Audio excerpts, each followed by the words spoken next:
2022 की बात है। एक छोटा सा गांव था जिसका नाम था जामगुड़ा। ये कहानी है दीपक की। दीपक ने अभी अभी अपनी 10वीं की परीक्षाएं खत्म की थी। जब गर्मियों की छुट्टियां शुरू होती तो गांव के बाकी बच्चे खेलकूद में लग जाते, लेकिन दीपक अपनी लाठी उठाता और अपनी भैंसों चराने निकल जाता। दोपहर की शांति में अचानक गाड़ी गांव के धूल भरे रास्ते से आकर पेड़ के नीचे रुकी। गाड़ी का दरवाजा खुला और कुछ सेवादार उत्साह के साथ बाहर आए। उनके हाथों में ज्ञान गंगा पुस्तकों के बंडल थे। देखते ही देखते चौपाल पर भीड़ जमा हो गई। सेवादार हर हाथ में ज्ञान की एक प्रति थमा रहे थे, जैसे बहती गंगा को घर घर पहुंचा रहे हों। सुशीला भाभी ने कभी खुद के लिए एक धागा तक नहीं खरीदा, लेकिन जब उन्होंने उस पुस्तक को देखा तो बिना ज्यादा झिझक के ही पुस्तक खरीद ली। मोहल्ले की औरतें हैरान थीं।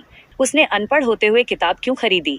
दीपक रोज की तरह आज भी भैंसों को चराकर वापस लौटा। भारी थकान के साथ घर की बाहरी दीवार के सहारे छांव में बैठ गया। घर के भीतर से उसकी भाभी बाहर आईं। उनको किताब दीपक को दी। ले दीपक, पढ़ के दिखा तो जरा, इसमें क्या लिखा है? दीपक ने उसके कुछ पन्ने पलटे। उसमें लिखा था, हम कौन हैं और कहां से आए हैं, ईश्वर कौन है और उसका वास्तविक स्वरूप क्या है। दीपक ने जैसे जैसे किताब को पढ़ना शुरू किया, ज्ञान गंगा कोई साधारण किताब नहीं थी। मानवता के गहरे रहस्य छिपे थे। दीपक हैरान रह गया। भाभी ने आखिर मेरे लिए यह पुस्तक क्यों ली?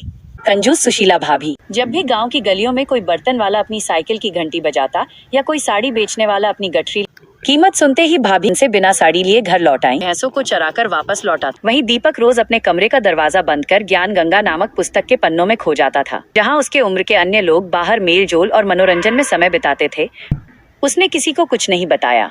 वो समझ गया था कि कुछ सच इतने विशाल होते हैं कि उन्हें शब्दों के छोटे बर्तनों में नहीं भरा जा सकता। उसके पिता अक्सर कहते, बेटा मेहनत से पढ़ ले, एक बार अच्छी नौकरी लग गई तो जीवन संवर जाएगा।